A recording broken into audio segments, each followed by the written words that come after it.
Hello, YouTubers. Welcome back. Thanks for joining me again at yet another episode of Demonic Book Club. Um, Today's book, demonic book, is The Death of Ivan Illich. Um, I feel very melancholic. I feel absolutely miserable. There are a lot of events going in my life that are all just bad. And this story just fits so perfectly. So let's talk about it. The book is a college book. In it is the story of the death of Ivan Illich, uh, translated by Elmer Maud. So Leo Tolstoy lived from 1828 to 1910. It's a really old story. Um, it's a uh, it's a Russian author. It's a Russian story. It's something terrible that happened, and I'm gonna cover a few chapters very fast, and then I'll stop the video, and then I might cover the rest of the chapters because it's a very demonic book. Every chapter is like a curse. There's things in here that are part of what happens to people, um, and like it's just terrible that life is like a story or events that people just happen to have happen is part of like this. Like they decided this book, this his book, to show that, right? The chapter one, right? According to my notes that are mine, and I made them, and if anybody uses them, you are infringing on my property, and you are not allowed. Um, Period. So, chapter one is his death, the funeral, his family, and the people that spoke about him. Like, this is very important to pay attention to who's speaking about him or talks about him, because they're all getting something out of his whole situation, always. We have clown eyebrows to tell us that he's in that part of hell, or that part of hell exists there, right? That's what the eyebrows mean. And then the disrespectful cigar smoking is completely demonic. His essence would just escape. The couch with all the tears, rips, and springs poking out of it, that is also like it's it's like the center of everything. The couch. The spell is a simple, most ordinary, and therefore most terrible life to give to someone to experience. Um, it especially works best on people whose uh, peers or anyone has placed the label of le phoenix de la famille. Um, that is a characteristic or a knowing or seeing that people have, and it applies to that person very well, and it's completely destructive. It brings a lot of destructive forces. Um, so he this man studied law. Okay, he tells of things. This is how it starts, okay? Because it gets very personal. He tells of things he formerly did at school that disgusted him, but later, seeing that those things done by people with of good positions, like it, he did not disregard them as wrong, but he was not able to regard them as right, or he was able to forget about them entirely. I mean, there's like a but or an or here, right? But it's like, but you forget about them entirely, or not at all be troubled at all remembering them, right? Like there's already this like bias, like in the story of how he sees life, right? He obtained an agreeable position as a lawyer or within the magistracy. He had an affair with this lady, which is how the thing starts. He had an affair with this lady, right? And like he was their milliners, right? Which is like things that happen in between. Carousels with aides de camp, and like after supper visits to outlying streets of doubtful reputation, right? So like there's already like a dark like sexual thing behind the good positions that they uphold. But it was all done with a tone of good breeding, right? Like they're breeding, that no hard names could be applied to it.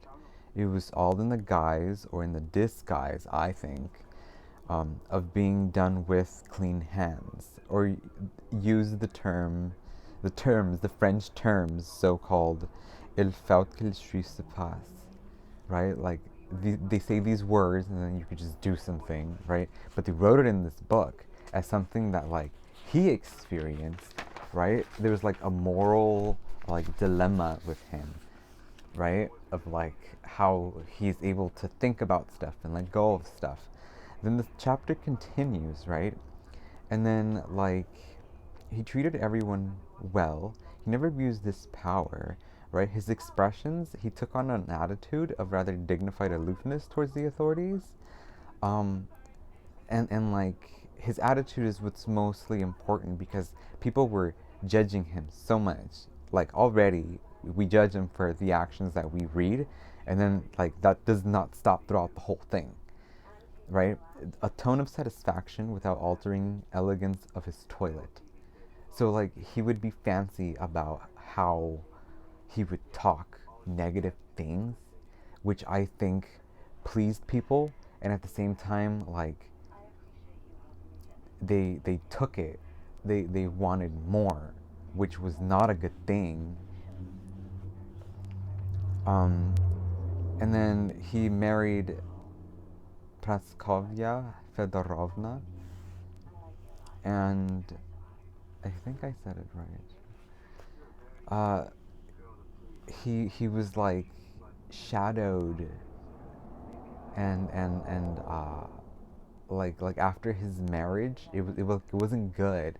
It was like a cloud over him, right? Like soon after, months after, which means like what exactly like had happened, right? And like what? So then like the happiness of it, the gayness of it bothered him, right? And it made his wife jealous. He hoped to escape by segregation and like by compartmentalizing more as a law person. Like they were doing it more, right? Which is already like more than a normal person, right? And focusing on other things than the unpleasantness of it all. So he married, and it was all bad, right? Like already. And then like it was conductive to the pleasures and the amenities of life, but on the contrary, it infringed both comfort and propriety. So the things that he found interesting, that he liked, and it could have been just stuff around this house, right? Like it felt tainted. The objects, the things he liked, felt tainted, both in comfort and proprietary. So it felt like things weren't his anymore, and things were getting touched. And that's what's like very important, because like people were taking things from him already, and he was not paying attention. Such a terrible thing forced him to entrench himself against such infringement of marriage contract, right? So like already he was against the contract that he had signed. So like he signed and got married, and then already hated the contract. So why are you signing contracts, Ivan, right? But all of this is like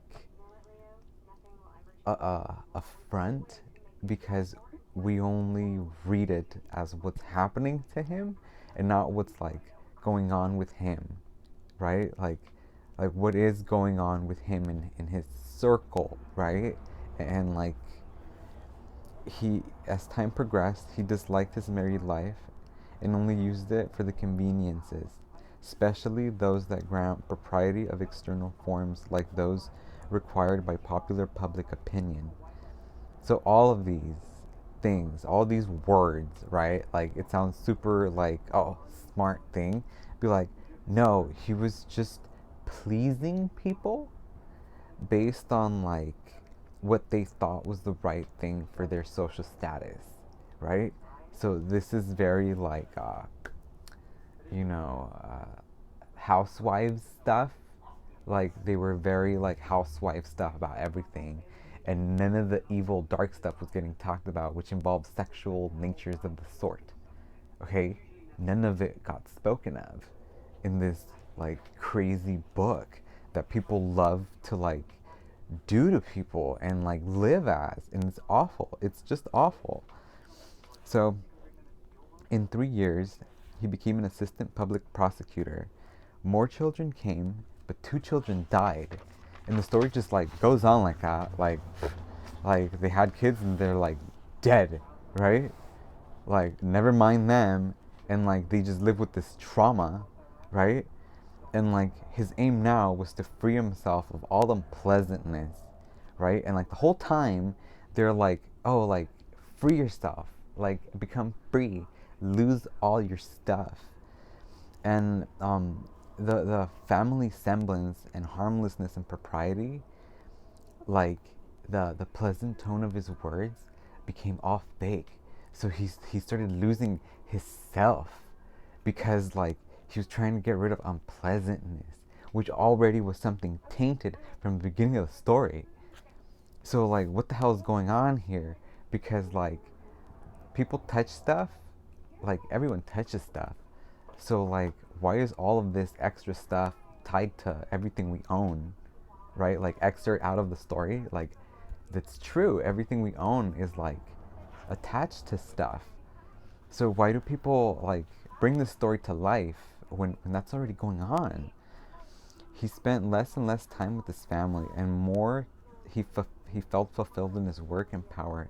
He had over meetings with his subordinates for 7 years. So like he tried to get pleasure from his work so much that he like became that, which is what happens here in real life, right? Like in the story. And then for 7 years until his daughter was 16, and another child died, and only one son was left, and the daughter, which was like homeschooled. Meanwhile, the son attended high school. Like that's what we know, and that's the next chapter already, right? And we're at 13 minutes. But all of those things in this story is stuff that like happens to people, and I've seen it happen, and like it's because someone's like doing it to someone, and like the phoenix de la famille, whatever that is, like they just do it. People just think of it and they apply it and they like support it, like they support fraud, right? To carry it out like fraudulently, whether it be true or not. And like this story is just heavy, right? Like with all of that. It's a very good read for this demonic book club. Um, chapter 3. So living for 17 years of marriage, right?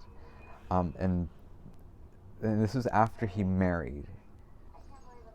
He he suffered another unpleasant occurrence, losing a desired appointment to this hop guy, right? So it's like it starts a new chapter and it tells you, you know, how long he lived, but it goes like saying that during this time, right? Like not before he died, right? Like some during this time, um, he had problems with people taking things that he thought should have been his, taking his opportunities.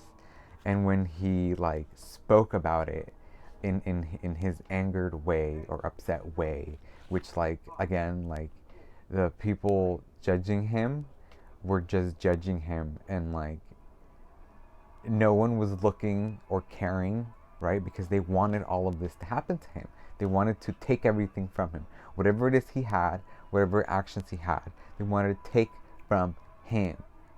Like it was a YouTube video. Okay? So it sent him into this word called Ennui, Ennui, right? Which is a very cursed word, I think, because it causes